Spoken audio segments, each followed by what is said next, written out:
আজকের গল্প জীবন্ত দুর্গা, কলমে সুচন্দ্রা চক্রবর্তী।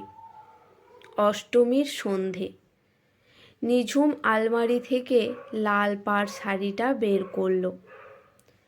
ঋদ্ধিমানকে নিয়ে একটু পরেই বেরোবে সে।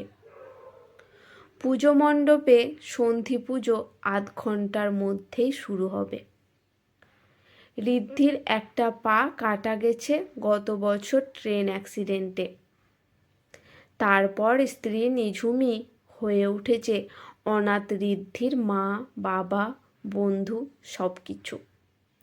সর্বোপরি একটা বড় অবলম্বন।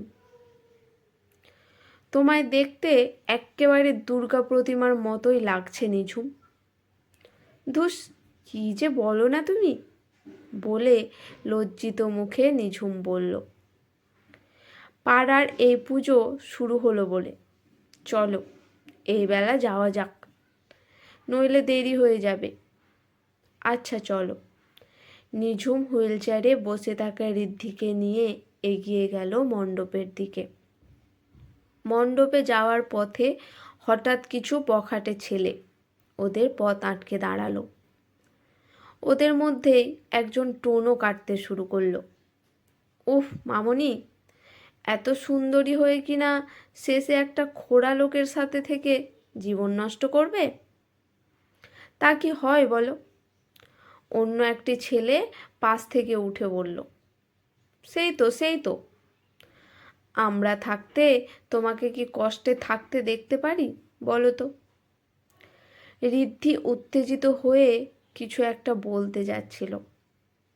নিঝুম ওকে থামিয়ে দিয়ে বলল, প্লিজ আপনারা পথ ছাড়ুন, যেতে দিন আমাদের। ছেলেগুলো হাসতে লাগলো। হঠাৎ ওদের মধ্যে একজন এগিয়ে এসে নিঝুমের হাতটা টেনে ধরল। বাকি ছেলেগুলো তা দেখে আরও জোরে জোরে হাসতে লাগলো। একজন বলে উঠল, ভাই শুধু তুই কেন, আমাদেরকেও একটু সুযোগ দে। ঋদ্ধির এবার ধৈর্যের বাঁধ ভেঙে গেল। ও চেঁচিয়ে উঠল, জানোয়ার, বাড়িতে মা নেই তোদের? একটা খোঁড়া, নিজের পায়ে চলার ক্ষমতা নেই, বইয়ের ভরসায় চলিস, এদিকে মুখে বড় বড় কথা। বলেই দুটো ছেলে এগিয়ে গেল ঋদ্ধির দিকে। নিঝুম এতক্ষণ চুপচাপ সব সহ্য করে যাচ্ছিল। এবার কিন্তু নিঝুমের সহ্যের সীমা ছাড়ালো। যে ছেলেটা ওর হাত ধরে রেখেছিল তার হাতে জোরে কামড় বসালো সে। যন্ত্রণায় ছেলেটা চিৎকার করে উঠল এবং ওর হাত ছেড়ে দিল। যে ছেলে দুটো ঋদ্ধির দিকে এগোচ্ছিল ওকে আক্রমণ করবে বলে, অতর্কিতে ওদের ওপর ঝাঁপিয়ে পড়ল নিঝুম। নিঝুমের ক্যারাটে শেখা ছিল। কিল চর ঘুষিতে কুপোকাত করে দিল সে ছেলে দুটোকে অনায়াসে। এরপর অন্য তিনটে ছেলে ভীষণ আক্রোশে এগিয়ে আসতে লাগলো নিঝুমের দিকে। ওদের মধ্যে সেই ছেলেটাও ছিল যার হাত নিঝুম কামড়ে দিয়েছিল। হঠাৎ নিঝুম একটা ইঁট পড়ে থাকতে দেখল রাস্তায়। অতর্কিতে ইঁটটা হাতে তুলে নিয়েই নিঝুম আক্রমণ করল ওদের। ইঁটের আঘাতে লুটিয়ে পড়ল ওরা।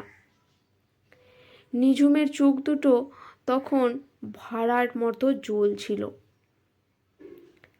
ঋদ্ধির ওকে দেখে মনে হলো দুর্গা যেন মণ্ডপে নয়, তার সামনে দাঁড়িয়ে আছে জীবন্ত হয়ে।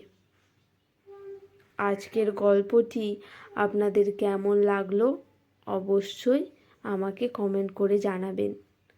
যদি গল্পটি আপনাদের ভালো লেগে থাকে তা একটি লাইক করে আমার পাশে থাকবেন। আজকের গল্পটি এখানেই সমাপ্ত।